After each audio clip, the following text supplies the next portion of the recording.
35 plus 18y minus 5y squared equals 0. Okay, just like it was explained in the examples, the previous videos, you see the coefficient of y squared being minus 5 together with y squared is at this last spot instead of the first spot you were used to in the examples, but it doesn't change anything. Alright, the sum of these two numbers you have to think of remains plus 18y. That's the sum. It doesn't change. Y and its coefficient should be the sum. Now the product becomes 35 times minus 5y squared. So sum remains minus and plus 18, and then the product is 35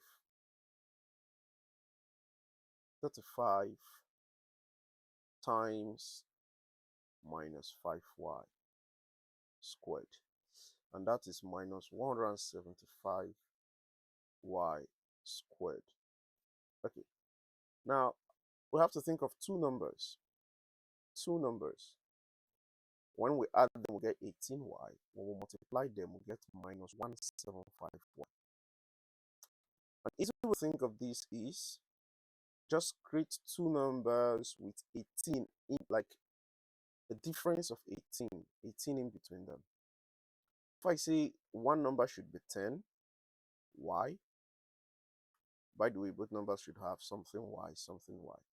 The other one will be 10y plus 18, giving 28y. The reason is, now I know that there is a difference of 18 between them. And the 18 is a positive 18, so I'll make the bigger number positive and the smaller number negative. Why?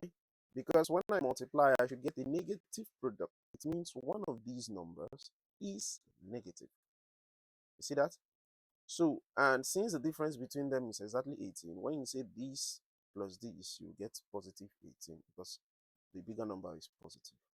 But when you multiply these two, you get 280. That's bigger than what we want. Okay, if we reduce these to minus 8, that is taken out 2 minus 5. You have to take out 2 here. This becomes about 26y. It's still bigger than minus 172. If you multiply 8 by 26, it's bigger than 175. Let's reduce it again to minus 7y and then to 25. I think now it works. So our numbers are this and this. If you multiply these two, you get this. If you add them, you get that. Okay, now what do? We just substitute. Put this, because when you add this, you get this. So just put them there. So 35 plus, instead of writing 18y, since I've already written plus, let me just write 25y first. Then minus 7y. This gives this. So nothing actually changed. Then minus 5y equals 0. Okay. Now, what's a factorizable number? What's a common factor between this and this? It's 5. Bring 5 out here. 5 times 7 will give you 35. So put 7 here. 5 times 4 to give 25. That is 5. So it's a positive sign. So plus 5. And of course, y by the side. So go ahead and write the exact same thing here. 7 plus 5, 5. What do we put out here that would give us exactly minus 7y? Put minus y, it works. So minus y. And if you have been doing the right thing, this will just work automatically. Thank you. That should be square there. It just worked. All right. So let's put these two in one bracket. 5 minus y. Okay. And then the second bracket, 7 plus 5y. All right. So you can see 5 minus y equals 0. And y at minus y is 5. That means y is 5. Or you can say 7 plus 5y equals 0. 5y equals 7. All right, 5y equal minus 7. So y equal minus 7 over 5. So these are the two values for which y is correct. All right, this equation equals 0 for any of these values. Let's look at this quickly. When you multiply these two, you get minus 3. Minus 3y squared. So 3 times minus 1 minus 3. So two numbers with a gap of 2 between them because you want the sum to be 2. So if I make one number 3, make the other number 1 so that the gap will be 2. And for the gap to be 2, there's also a negative sign here. So these two numbers, one should be negative. For the smaller one, because we want to have a positive answer, so the smaller one should be negative. So here. And the first attempt just works. So just add a y here and a y here. So these are the numbers we need. Simply put them in. This is pretty easy. Squared with minus y, which sums 1y, then plus 3y, which still sums back to this, so nothing different. Minus 1 equals 0. So what is common here? What is common is y, and then there is a 3, y inside, minus 1. So we just put 3y minus 1 here. It's already perfect because this is 3y minus 1. So just say plus 1. Plus 1 times that. So everything equals 0. So we have y plus 1 as one bracket.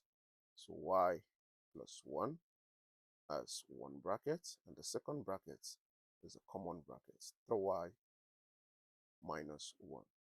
Pretty easy. This is just cheap. So for this one, y plus 1 equals 0. Y equal 1. For this one, 3y minus 1 equals 0. 3y equals 1. 1 over. Easy. Look at that. The last one, 2 times minus 1. So we want a product of minus 2 and a sum of minus 1. Product of minus 2 and sum of minus 1. So two numbers that can get that job done. Two numbers that if you multiply them, you get minus 2. Let's start with 1 and 2. You get 2. But one of them should be negative, either the 1 or the 2, so that we can have a minus 2 after multiplying. All right. So which one will be negative? The bigger one, because after adding, we should have a negative answer. So the bigger one. Super easy. So 2y squared, we just put this here, plus 1. Instead of plus 1, since it's 1y, just plus y. Then minus 2y. All right. Then minus 1, that's this minus 1 that is here, equals 0. What is common here? Y. So you have 2y in here. When you multiply, you get that back. Okay.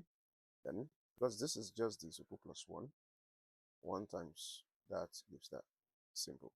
All right. Exactly this in the second bracket. 2y plus 1. Close the bracket. So you want to put in something that when you multiply with 2y, you get minus 2y. The answer is minus 1. Okay.